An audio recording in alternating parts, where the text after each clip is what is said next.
All right, so let me just remind you of what we looked at last week. And of course, we weren't all here last week, but I'll just refresh your memory for those of you who are like me and who suffer from a little bit of memory loss, and for those who weren't here. So what we looked at was this. We saw that good only exists in God, remember? So we even read where Paul says, in me dwells no good thing. And then he even says, and even though I desire to do it, I can't. I am powerless, he says. I am not able. Okay, so we realized that the whole concept of good, and we also, of course, looked at how people's idea of good differs. Remember the colors? I say Danielle says it's purple, I say it's blue.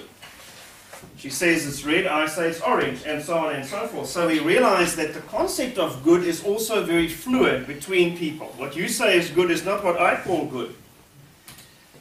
Alright, so if good, then, is only situated in God alone, that's where we need to work from this morning.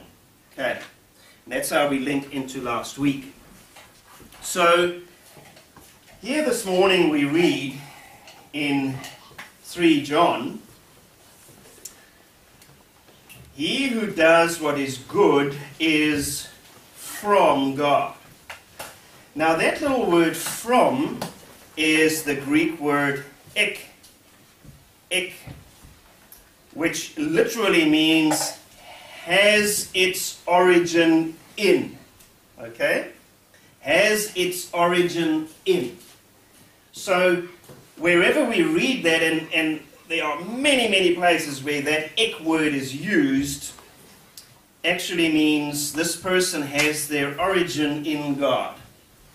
So, whoever does good has, because we almost think when and there are other places where this ek word is used, and if we think of the correct translation, has its origin in, we realize it's not something that God gives. Oh, this is from God. Yeah, that's okay, but to say this has its origin in God is something different, isn't it? Because when I do good, what John is trying to say is it actually has its origin in God. Alright, so in Genesis, where Anna read to us, there is this amazing thing that the devil does. So he says, no, God knows that when you eat of it, your eyes will be opened and you will know. What was this tree called? The tree of the tree of life was even a different tree. Yeah. Yeah, the tree of the knowledge of good and evil. Now, it's very interesting that maybe before we have not thought about this thing that we're going to look at this morning, but keep that in mind. So we see afterwards what Eve does, and she started, after that prompting from Satan, she started going, oh, yeah, okay, let me study this. It looks very lovely. And so forth, and her mind started working, okay? And I want to put it to you this morning that an awful and tragic thing has happened to Christianity. An abominable thing has happened to Christianity. And that thing is morality. Morality has happened to Christianity. And what I mean is that Christianity has become, over the history of the church, a set of, moral rules. Now I want to just enlighten you a little bit as regards the meaning of the word morality and the word ethics. Okay? Now let's just go see what these words actually mean. Because we use these words left, right, and center, but we don't actually really know what they mean. So the word morality is actually from moralis, which is made up of two parts. And those two parts is customs and people. So moralis means customs of the people. Ethics is exactly the same, where the word ethics is used in the New Testament, and we can go and read there. Heinz, if you can find that for us, Acts 16. Ethics is from ethos, and ethos means a custom or habit of the people. Okay, a custom or habit. And let's just go and read there, Acts 16:21. What does it say, Heinz?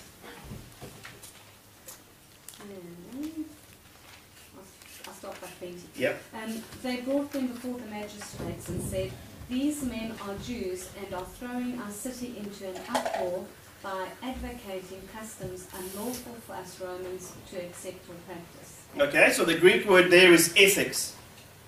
They are proclaiming ethics that are contrary, but it's customs. That's right. That's actually the right translation.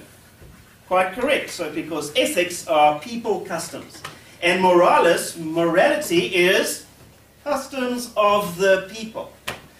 Okay, so morality, actually then, morality and ethics have to do with the human definition of human activities as being either acceptable or unacceptable depending on the prevailing culture. Okay? That's morality and ethics. Don't know what you might have, and what I thought about ethics and morality was actually a little bit different. So ethics and morality, just like the concept of good, also change according to the prevailing culture. It is man-made definitions of that which is acceptable or unacceptable. So why I want to talk to you about this issue of morality is we must now go and look at this concept of morality and see what its premises are. So we know it's human-based, human definitions of what is acceptable or not, and these are the three premises of morality and ethics. One is that good exists in the world, and that there is good in people. Okay? It's the first premise of morality. The second is that good is knowable and identifiable by humans. They can identify it and say, okay, this is good, this is bad.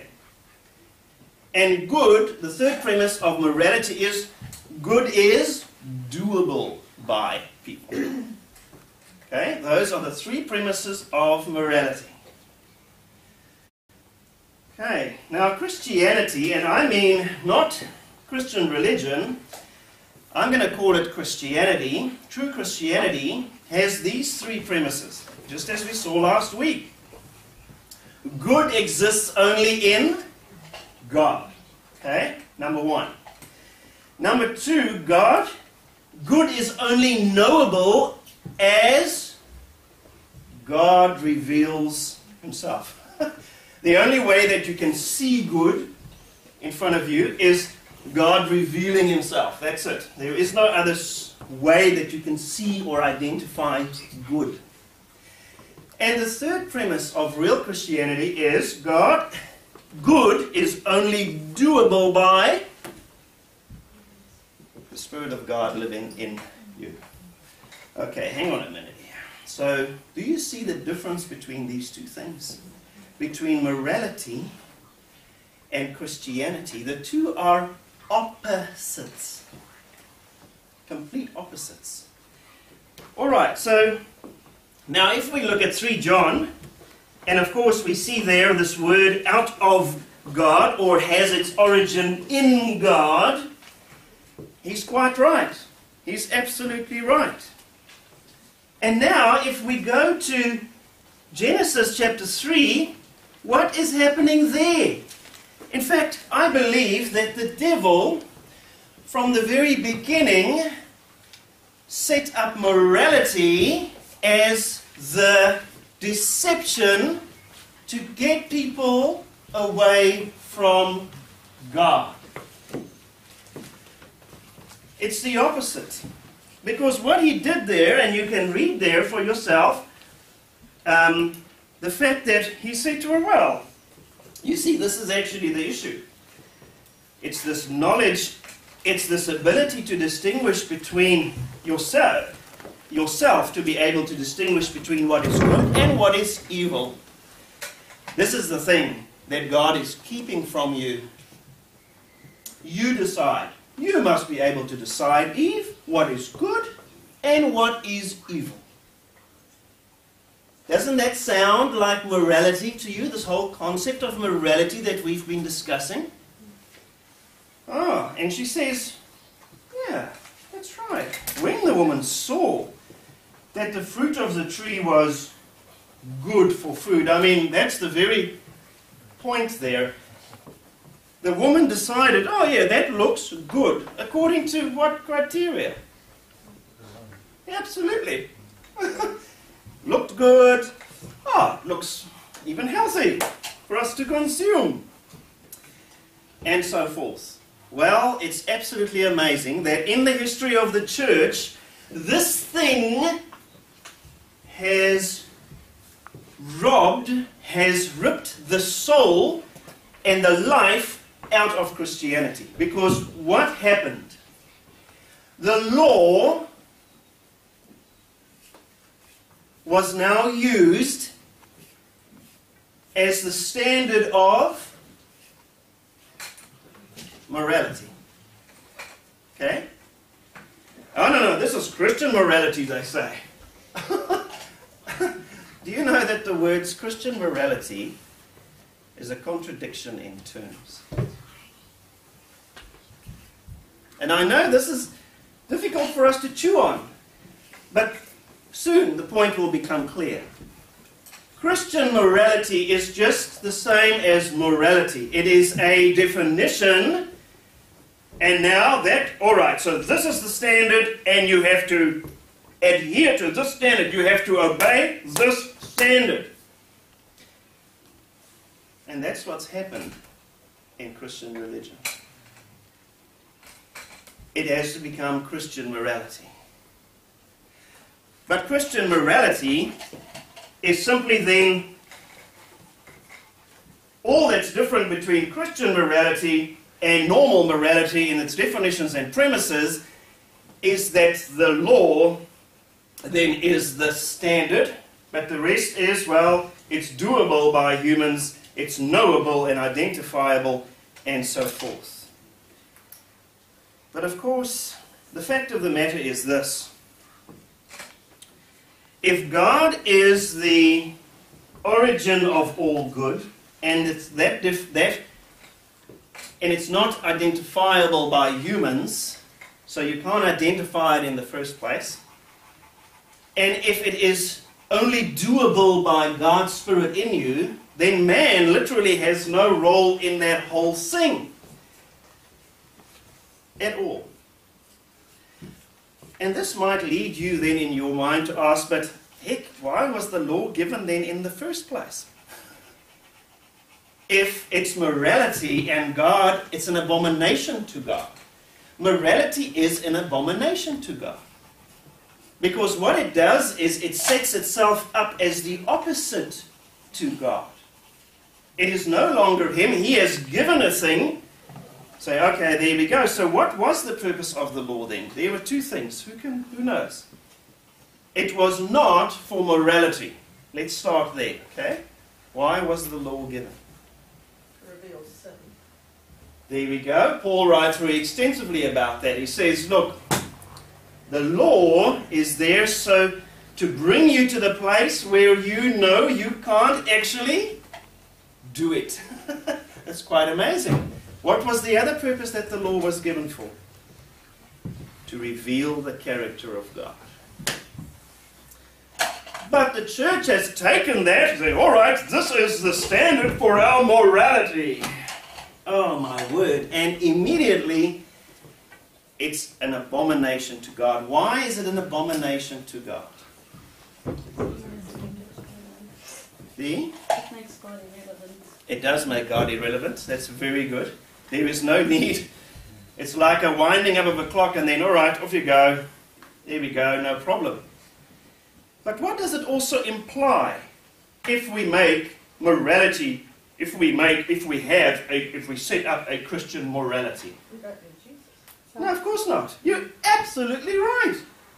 There's no need at all. Paul actually writes that exact same thing. He writes, then Christ has become superfluous to you. There's no longer any need for him. And then when the church decides it can change the laws to that they do with homosexuality. Oh, isn't that interesting? But that just illustrates our point, isn't it? Because morality, even Christian morality, is changeable. Therefore, it is an abomination to God. But now, I don't want to leave you in like this confused place. The law was not given as a standard of morality, okay? Not at all. They got it wrong.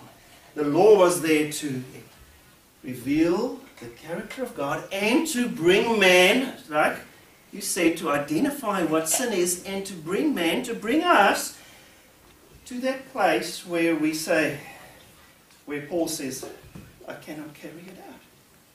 So the law has fulfilled a wonderful purpose, okay? But only if what happens. And there we have this little picture of these little ones this morning, don't we? So I have the picture of Jesus. Oh, it's a nice picture. And I have a map. Oh, it's a nice map.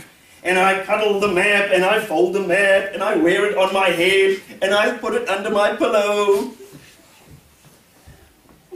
But it's useless, because I don't end up with him. It's all to bring us to him. So now, okay, this is, to me, was just an unbelievable quote to read. And it puts it so beautifully. Listen to this. C.S. Lewis wrote this. And he writes, although Christianity seems at first to be all about morality, all about duties and rules and guilt and virtue, yet it leads you on out of all that into something beyond. One has a glimpse of a country where they do not talk of these things, morality, except as a joke. Everyone there is filled full with what we could call goodness, as a mirror is filled with light. But they do not call it goodness. They do not call it anything. They are not thinking of it. They are too busy looking at the source from which it comes. And so now, for us, has the law fulfilled its purpose in you?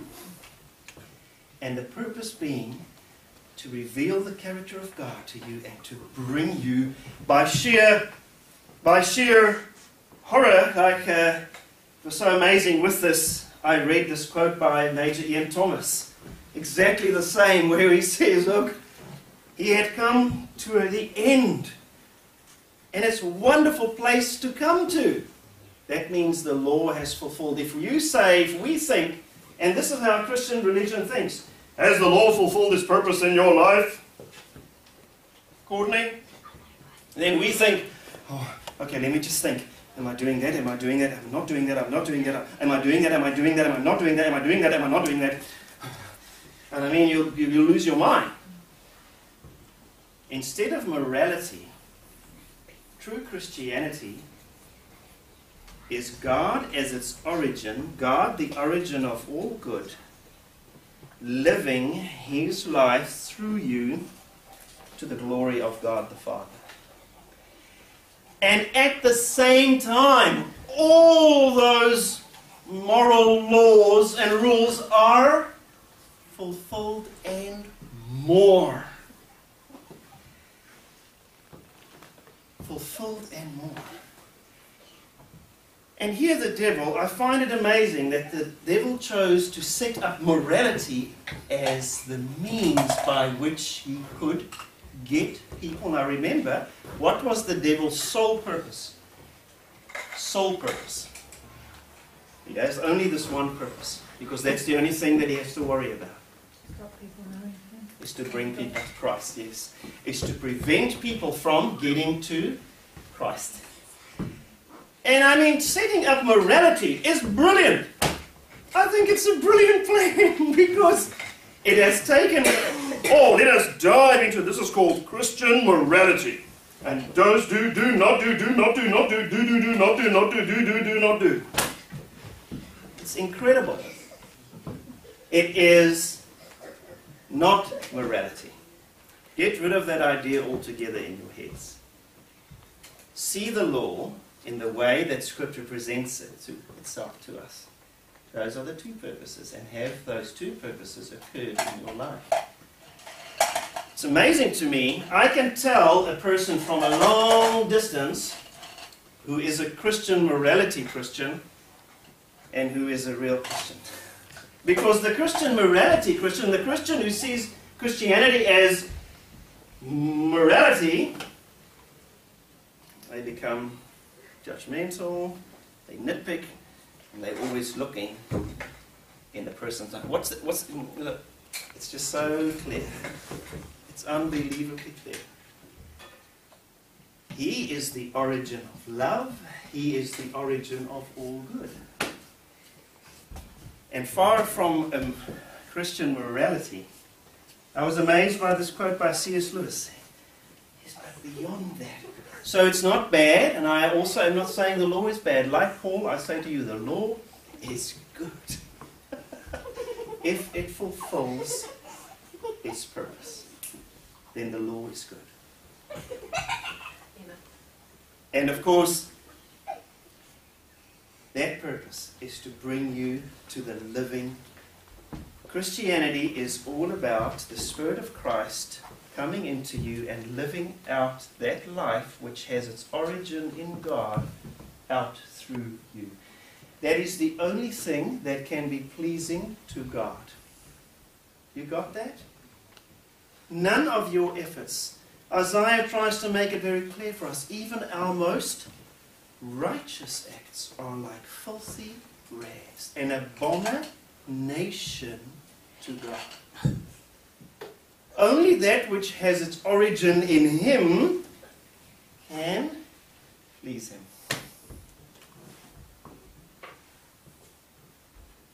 And of course, throughout church history, and if you go and study church history, you'll see, my goodness, they took this and they have made it into a morality.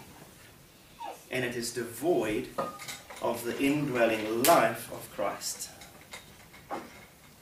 I heard someone say to me, because they wanted to argue the point, and they said, yes, but what chaos would ensue if you took the law away? Well, how do you answer that question? I say to him, no, my friend, this issue of Christ living His life in and through you even overshoots the requirements of the law.